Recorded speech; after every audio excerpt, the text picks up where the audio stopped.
di Semarang. Komisi 3 DPR mengkritisi penggunaan senjata api dan meminta penggunaan senjata api oleh polisi perlu dievaluasi.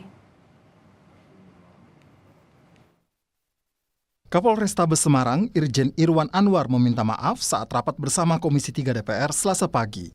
Irwan menyebut siap bertanggung jawab atas tindakan anak buahnya yang membuat pelajar meninggal dunia. Irwan mengakui tindakan Aibda Robik Zainuddin di kasus ini telah mengabaikan prinsip-prinsip penggunaan kekuatan. Kami sebagai atasan Brigadir R pada kesempatan ini memohon maaf yang sebesar-besarnya kepada seluruh masyarakat khususnya warga Kota Semarang, terlebih keluarga besar almarhum Ananda Gama, dan atas segala tindakan dari anggota saya Brigadir R yang telah mengabaikan prinsip-prinsip penggunaan kekuatan, abai dalam menilai situasi, teledor dalam menggunakan senjata api. Sementara itu, Kabid Propam Polda Jawa Tengah Kombes Aris Supriyono menegaskan penembakan korban Gama oleh Aibda Robik Zainuddin tak terkait peristiwa tawuran, tetapi karena pelaku kesal kendaraannya dipepet oleh korban. Kemudian penembakan yang dilakukan terduga pelanggar tidak terkait dengan pembubaran tawuran yang sebelumnya terjadi. Dan memang anggota ini memang benar-benar pulang dari kantor, kemudian bertemu dengan satu kendaraan yang dikejar oleh 3 kendaraan yang diterangkan oleh Bapak Kapolrestabes. Kemudian motif penembakan yang dilakukan oleh terduga pelanggar dikarenakan pada saat perjalanan pulang ini mendapati satu kendaraan yang dikejar kemudian memakan jalannya terduga pelanggar. Kasus penembakan pelajar SMK di Semarang menambah daftar korban penyalahgunaan senjata oleh polisi. Anggota Komisi 3 DPR Rudianto lalu meminta penggunaan senjata api oleh kepolisian dievaluasi. Ini dijadikan pembelajaran bersama, koreksi bersama kita, termasuk mungkin evaluasi penggunaan senjata api, khususnya di jajaran Polrestabes Semarang. Nanti akan kami sampaikan nanti pada saat rapat kerja atau monitoring evaluasi dengan jajaran Mabes Polri, karena kalau perlu anak buah Bapak di Semarang itu dites kejiwaan. Kasus penyalahgunaan senjata api oleh kepolisian sebelumnya juga menelan korban jiwa. Korbannya Kasat Reskrim Polres Solok Selatan dan pelakunya adalah rekan kerjanya, Kabak Ops Polres Solok Selatan. Tim Liputan, Kompas TV. Lalu bagaimana polisi mengevaluasi potensi penyalahgunaan penggunaan senjata api? Kami bahas bersama Usman Hamid, Direktur Eksekutif Amnesty International Indonesia. Mas Usman, selamat malam.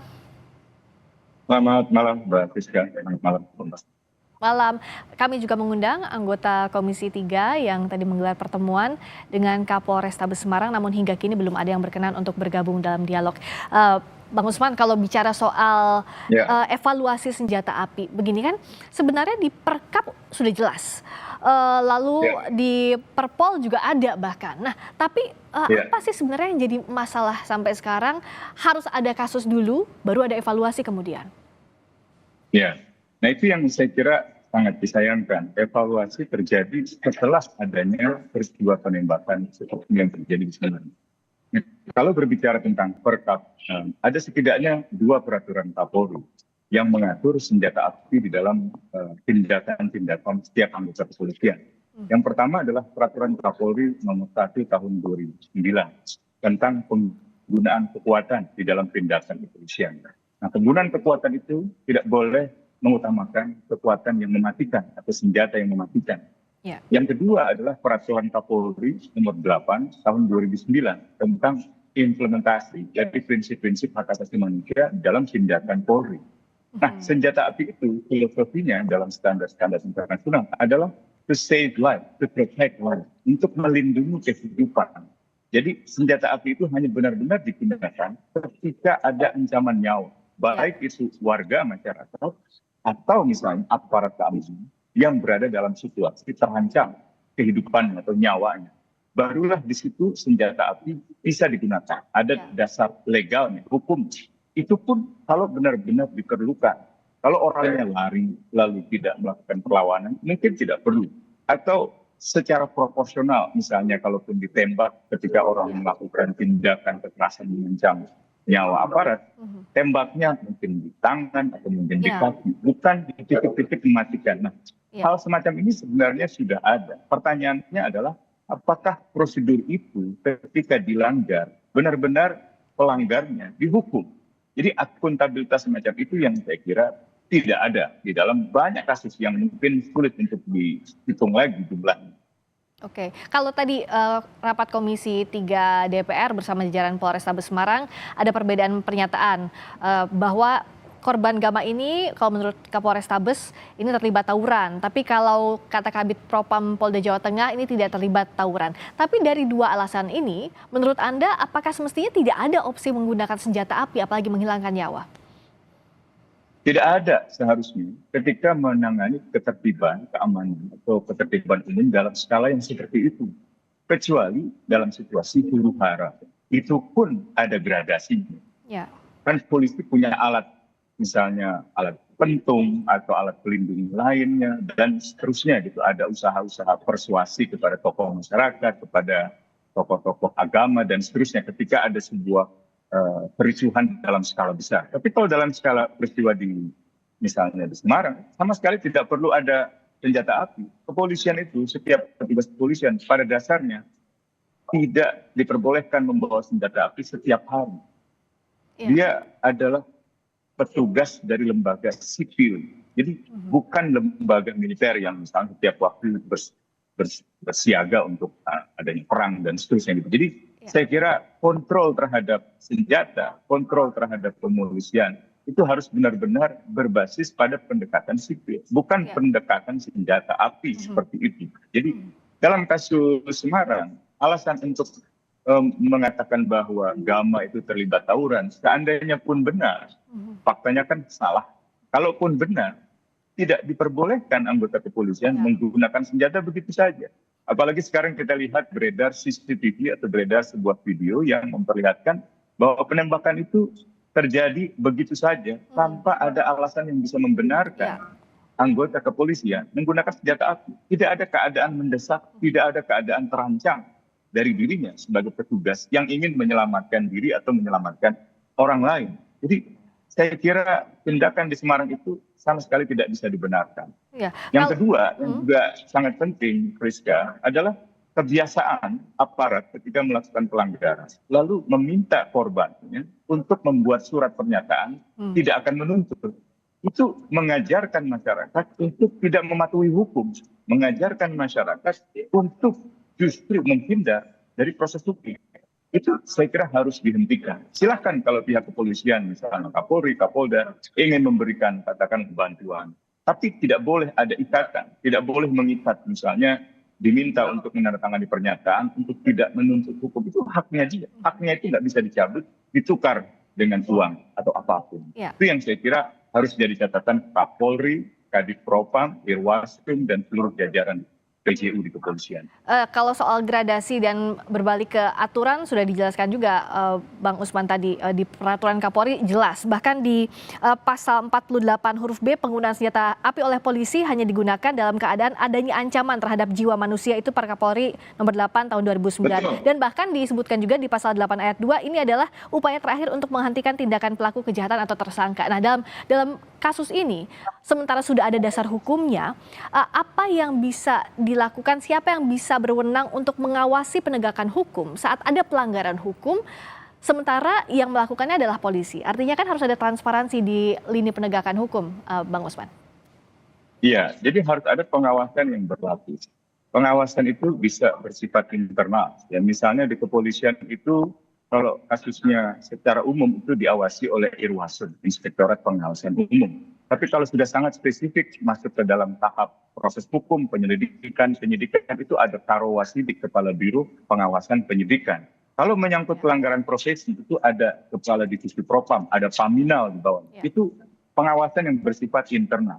Pengawasan lain yang bersifat internal tapi di dalam pemerintah adalah Kompolnas, Menko Polhukam, misalnya Pak Budi Gunawan, itu membawahi Komisi Kepolisian Nasional. Komisi Kepolisian Nasional itu tugasnya menyiapkan kajian strategis untuk kepolisian melalui presiden, tetapi juga mengawasi perilaku hari-hari anggota kepolisian. Kalau ada kasus semacam ini, perlu dikaji secara lebih serius, lalu kemudian diajukan perubahan. Itu pengawasan di tingkat Kompolnas. Pengawasan lain di tingkat legislatif adalah Komisi 3. Nah, Komisi 3 perlu mengambil langkah-langkah yang serius, memanggil Kapolri, memanggil Kapolda untuk memastikan adanya penghukuman, adanya pertanggungjawaban. Jadi kalau menggunakan kekuatan atau senjata api, apalagi senjata api yang seperti ini yang mematikan, setidaknya ada 4 lapis itu untuk dievaluasi dalam pengawasan. Yang pertama, apakah ada dasar hukum?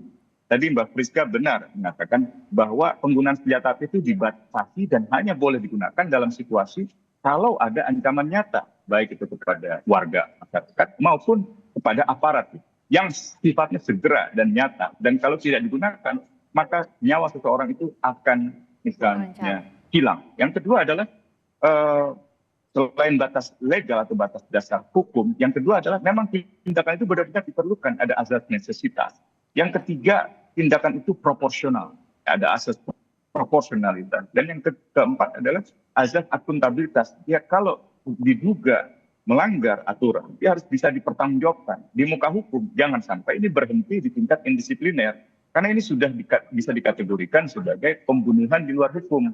Pembunuhan di luar hukum itu pelanggaran berat hak asasi manusia, jadi harus dibawa ke pengadilan. Nah, tentu ada langkah-langkah lain ya, misalnya pelatihan yang memadai, pengawasan independen, dan seterusnya gitu, termasuk pemeriksaan psikologi kepada anggota kepolisian yang memang memegang atau menggunakan senjata api di dalam sebuah penanganan masalah, entah itu pemeliharaan keamanan atau menyangkut masalah penegakan hukum. Dan Bang Usman, kalau tadi Komisi 3 bilang harus ada evaluasi kejiwaan dan kelayakan seseorang memegang senjata api. Tapi pertanyaannya, justru kan sebelum seseorang memegang senjata api sudah jelas di Peraturan Polri nomor 1 tahun 2022, di Peraturan Kapolri juga siapa-siapa saja yang boleh, izin pengeluarannya seperti apa, termasuk tes kejiwaan. Nah, kalau ini dilakukan lagi, apakah akan efektif? Karena kan harusnya logikanya kebalik. Sebelum diberikan senjata api, itu sudah harus lulus begitu Bang Usman?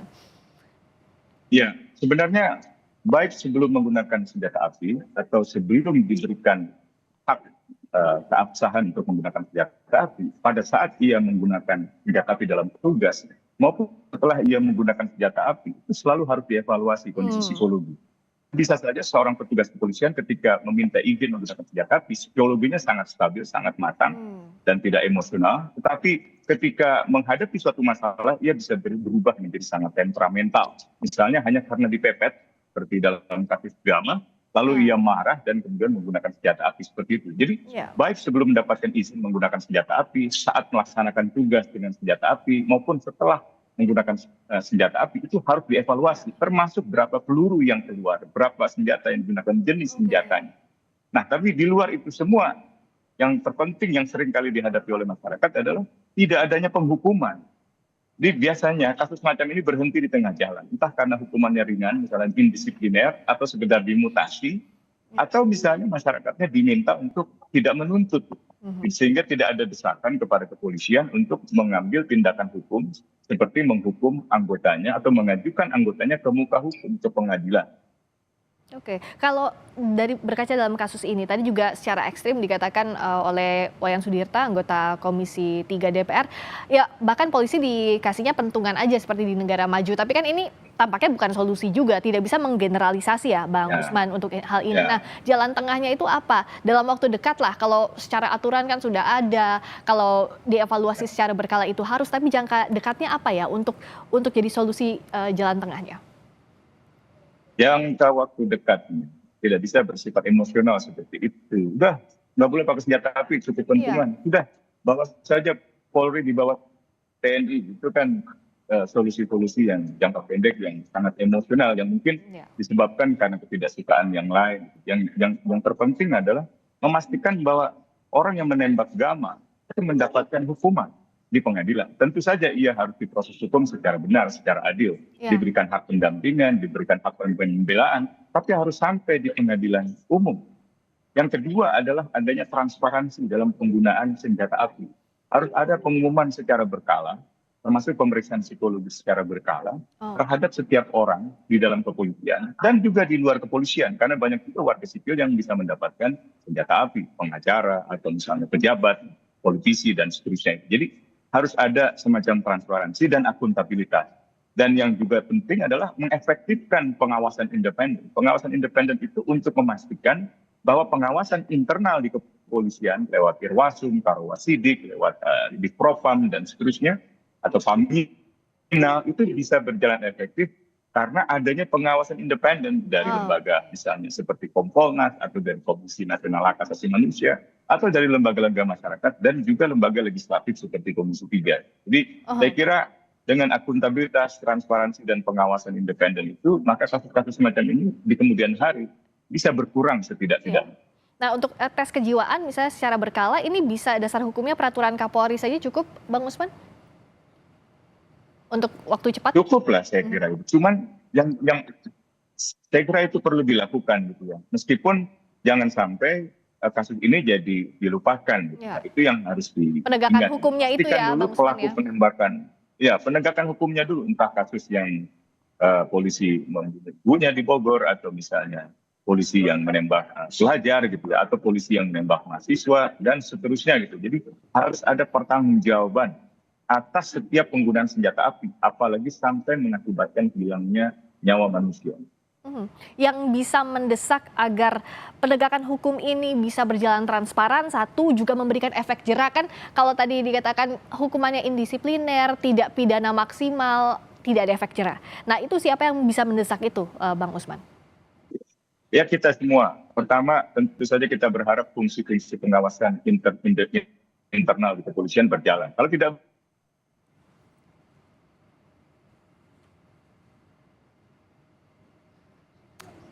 Bang Usman masih bergabung?